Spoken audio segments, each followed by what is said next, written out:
Prime Minister Mark Carney has sprung a surprise at the start of his multi-country tour of Europe. He's in Ukraine today, a stop previously not listed on his itinerary. His visit comes at a key moment in Ukraine's war with Russia as peace efforts sputter. And Moscow claims its forces have taken control of 2 more communities on the eastern front line. Пані та панове, прем'єр-міністр Канади Марк Карні. In Kyiv, Carney joined a ceremony marking Ukraine's 34th anniversary of independence. He pledged Canada's ongoing commitment to the Ukrainian war effort, unveiling more details of a recently announced military and financial aid package worth $2 billion.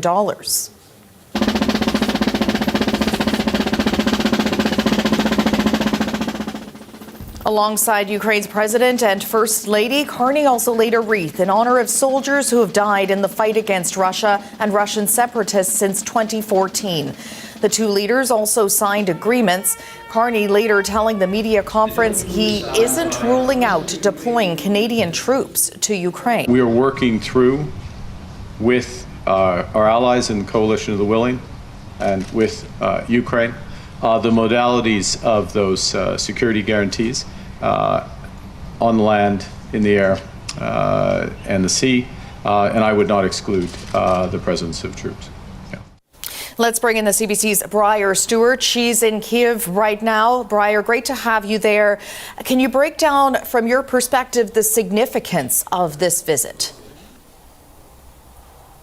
Well, it's significant and also highly symbolic. I mean, this is a national holiday in Ukraine. It's when Ukrainians are commemorating their independence. And so to have a world leader, Prime Minister Mark Carney, come here and to participate in a very public ceremony in Sofia Square, it was very unusual. I mean, this is a country that is still under martial law because of the security threats. Large gatherings are supposed to be prohibited, but in that square, and I was down there earlier today, there were hundreds of people, including military officials, their families, and dignitaries from various embassies.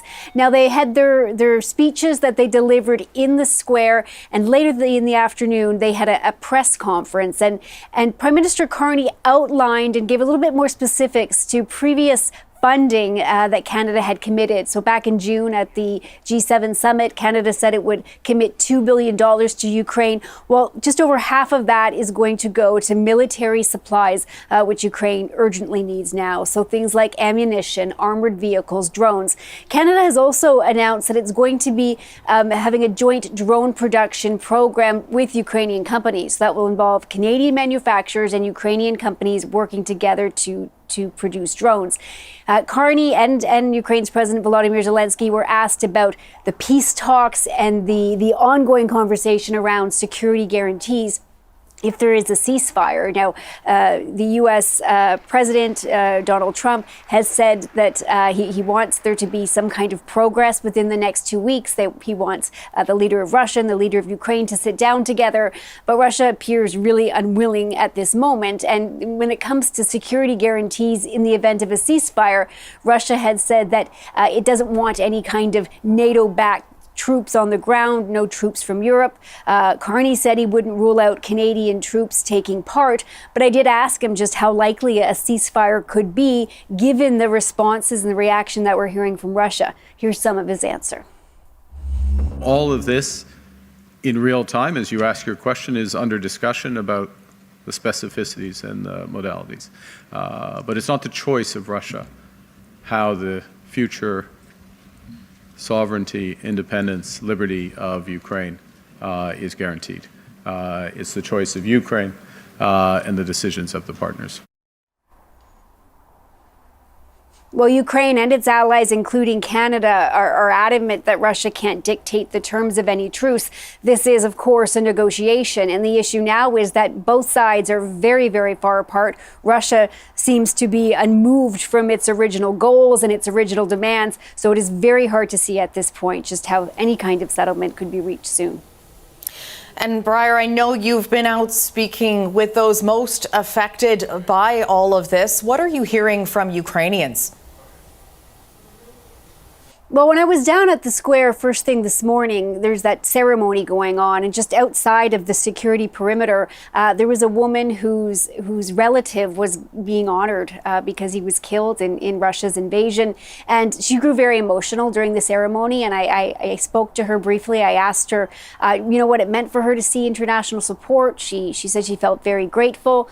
Obviously, it was a very moving thing to have her relative honored, but she also talked about just the exhaustion of living through more than 3.5 years of war, the loss that people are dealing with. We know soldiers are being killed every day, and of course civilians as well.